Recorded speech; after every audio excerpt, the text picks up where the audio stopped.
Hello বন্ধুরা, সবাই কেমন আছো? বন্ধুরা, তোমাদের অয়েলি স্কিনের জন্য কি মুখ ভর্তি ব্রণ, লালচে দাগ আর বারবার নতুন করে পিম্পলস বেরোচ্ছে? পিম্পলস বেরোনোর জন্য মুখ ভর্তি দাগ হয়ে গেছে আর সেই জন্যই চিন্তায় আছো, আর অনেক দামি দামি ক্রিম ব্যবহার করেও কোনো রকম কোনো ফল পাচ্ছ না? তাহলে আজকের এই হোম রেমেডিটা ব্যবহার করে একবার দেখো তোমাদের মুখের যত রকম ব্রণ আর যত দাগ হয়ে গেছে ব্রণর থেকে, অথবা যদি অয়েলি স্কিন হয়ে থাকে, তাহলে সমস্ত কিছুই দূর হয়ে যাবে এই হোম রেমেডির মাধ্যমে। তাহলে বন্ধুরা, ভিডিওটা সম্পূর্ণ দেখবে আর একটাও স্টেপ মিস করবে না, এবং প্রত্যেকটা স্টেপ খুব ভালোভাবে ফলো করবে, যাতে যত রকম মুখে ব্রণ আছে, দাগ আছে, সমস্ত যেন দূর হয়ে যায় আর একটা গ্লোয়িং স্কিন তোমরাও যেন পাও। তাহলে চলো ভিডিওটা শুরু করা যাক। আর এর জন্য আমাদের প্রথমে নিতে হবে একটা ছোট্ট সাইজের শসা। যদি ছোট না থাকে তাহলে অর্ধেক শসা নেবে। আর আমি অর্ধেক শসা নিয়ে নিয়েছি এবং সেটা একটা মিক্সিং বাটিতে নিয়ে সেটাকে টুকরো করে মিক্স করে নেব। এবং এখন এটা আমাদের ছেঁকে নিতে হবে। তোমরা চাইলে একটা কাপড় অথবা ছাঁকনির সাহায্যে ছেঁকে নিতে পারো। তো জল আর শসাকে আলাদা করে নিতে হবে। আর যে শসাটা ছেঁকে পড়ে থাকবে সেটা ফেলবে না, সেটাও রেখে দেবে।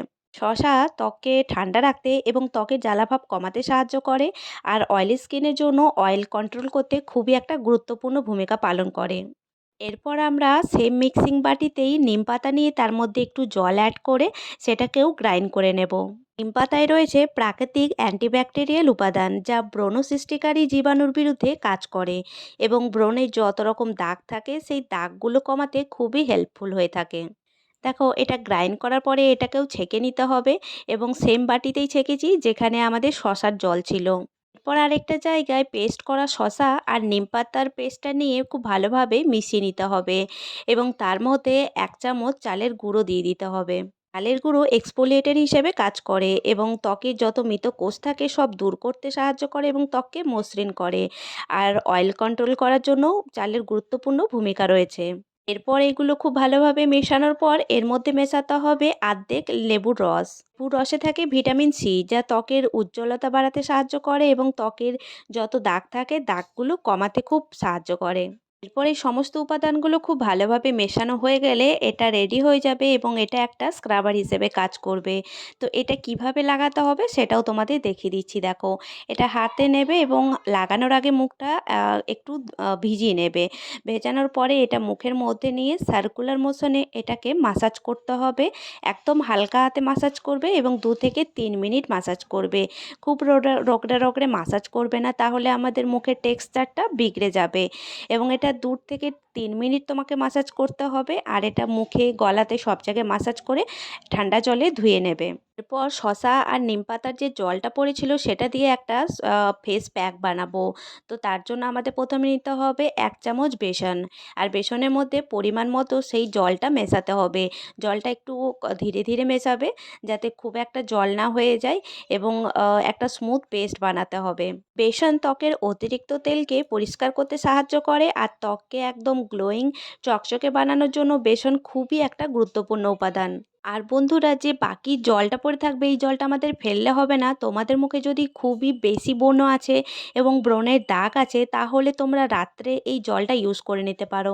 তো দেখো, একটা কটন নেবে এবং কটনের সাহায্যে এইভাবে প্যাচ প্যাচ করে লাগিয়ে নেবে, অথবা তোমরা একটা স্প্রে বটলে নিয়েও মুখের মধ্যে এটা স্প্রে করে লাগিয়ে নেবে, এবং এটা ওভারনাইট ছেড়ে দেবে এবং সকালে এটা মুখ ধুয়ে নেবে। তাহলে দেখবে 2 থেকে 3 দিন ইউজ করার পরেই তোমাদের মুখের সমস্ত ব্রণ এবং দাগ সবই চলে যাবে আস্তে আস্তে। এরপর বন্ধুরা, এই ফেস প্যাকে আমাদের 1 চামচ লেবুর রস দিতে হবে। খুব বেশি লেবুর রস ইউজ করবে না, কারণ আমরা স্ক্রাবিংয়ের টাইমেও লেবুর রস নিয়েছি, তো সেই জন্য এটা 1 চামচই ইউজ করবে। এবং তারপর এর মধ্যে 1 চামচ মধু অ্যাড করবে। আর 3টে উপাদান খুব ভালোভাবে মিশিয়ে নেবে, এবং এটা রেডি হয়ে যাবে মুখে লাগানোর জন্য। তাহলে বন্ধুরা, এটা খুব ভালোভাবে মেশানোর পরেই, স্ক্রাবিংয়ের ঠিক পরেই তোমাদের এই পেস্টটা লাগিয়ে নিতে হবে, এবং এটা মুখে আর গলাতে সম্পূর্ণ লাগিয়ে তোমাদের ছেড়ে দিতে হবে এটা সম্পূর্ণ শুকানোর জন্য। এটাকে একদমই মাসাজ করবে না, একদম সম্পূর্ণ ছেড়ে দেবে। যতক্ষণ না এটা শুকিয়ে যায় ততক্ষণ পর্যন্ত তোমাদের এটা লাগিয়ে রেখে নিতে হবে। বন্ধুরা, আমরা এখানে মধু ব্যবহার করেছি। তো মধু আমাদের ত্বককে নরম রাখে আর আর্দ্রতা বজায় রাখে, আর মুখকে গ্লোয়িং বানানোর জন্য মধু খুবই গুরুত্বপূর্ণ। এবার দেখো বন্ধুরা, এটা সম্পূর্ণ শুকিয়ে গেছে আর শুকানোর পরে একটা গ্লোয়িং ইফেক্ট দেখা দিচ্ছে।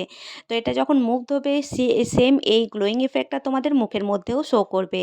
তো দেখো মুখ ধোয়ার পরে আমার মুখটা কতটা গ্লোয়িং হয়ে গেছে এবং মুখটা কতটা চকচকে শো করছে। আর মুখের মধ্যে কোনো রকম দাগও নেই।